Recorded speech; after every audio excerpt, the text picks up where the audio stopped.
আসসালামু আলাইকুম কিবরিয়া ভাই। টাউট অফ বিল্লালের একটা বইয়ের দাম 1,000 টাকা। যখন ওনাকে জিজ্ঞাসা করা হলো 66 পাতার একটা বইয়ের দাম এত টাকা কেন, তখন নিজেকে মেসি, রোনালদো এবং নেইমারের সাথে তুলনা দিলেন। মেসি, নেইমার, CR7 বলের দোকান দিলে, খেলাঘর দিলে 500 টাকার ডিয়ার বলটা 5 লাখ টাকা দিয়ে কেনার লোক আছে। আমি নিজেই একজন ফ্যান তাদের। ওই জায়গা থেকে এটা হচ্ছে value of time, value of person, value of personality. এখন নিজেকে যেহেতু মেসি, রোনালদো, নেইমার ভাবতেছে, তারই জন্য তার গায়ের এই গন্ধযুক্ত লাল শার্টটা বিক্রি করে গরিবদের সাহায্য করতে যাচ্ছে। কোন লেভেলের চুতিয়া ভাই এটা? আমার লাল শার্টটা, এই যে শার্টটা বিক্রি করে দিব। তারপরে আবারও জিজ্ঞাসা করা হইলো, কেন ভাই এক একটা পৃষ্ঠায় 4 টাকা করে মাত্র ছন্দ, এর দাম 1,000 টাকা হইলো?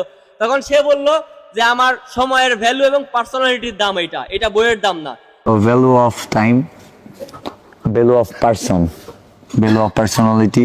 তো এখন আমার কথা হচ্ছে, জাতীয় কবি কাজী নজরুল ইসলাম, পল্লী কবি জসিমউদ্দিন, বিশ্বকবি রবীন্দ্রনাথ ঠাকুর, এদের কি সময়ের দাম নাই? মানে এদের পার্সোনালিটির কোনো মূল্য নাই? যত মূল্য, তুমি খুব চ্যাটের ভালো হয়ে পড়ছো, তোমার একটা পার্সোনালিটির মূল্য দিতে হবে 1,000 টাকা 4 একটা বই কিনা, তাই না? আর রবীন্দ্রনাথ ঠাকুর, কাজী নজরুল ইসলাম, এরা হচ্ছে টাউট অফ বিল্লালের বাসার উঠানে বৈশা কলকি টানতো, যার জন্য এদের বইগুলো এই রকমারিতে দেখলাম যে 80 টাকা, 90 টাকা, 100 টাকা, 200 টাকার মধ্যে পাওয়া যাচ্ছে। আর তোমার বই কিনতে গেলে 1,000 টাকা করে কিনতে হবে। খুব চ্যাটার ভালো হয়ে পড়ছে, তাই না? একটা কথা আছে না, লেবু বেশি চিপলে ভাই টক হয়ে যায়। এই টাউট অফ বিল্লালের অবস্থা হচ্ছে এইটা, মানে একদম বেশি বুঝতেছে ভাই। এখনো সময় আছে ভাই, ঠিক হওয়া, ভালো হওয়া। আর যে বিল্লালের বেজন্মা পোলাগের কথা করছি, যারা কমেন্ট বক্সে নিজের বংশের পরিচয় দিবি, তোদের পেছনে হোগা মাইরে মাইরে বিল্লাল হচ্ছে কোটিপতি হচ্ছে। এটা যখন তোরা বুঝতে পারবি, তখন দেখবি তোদের বুদ্ধি বাসার হাতে হারিকেন ছাড়া আর কিছুই নাই।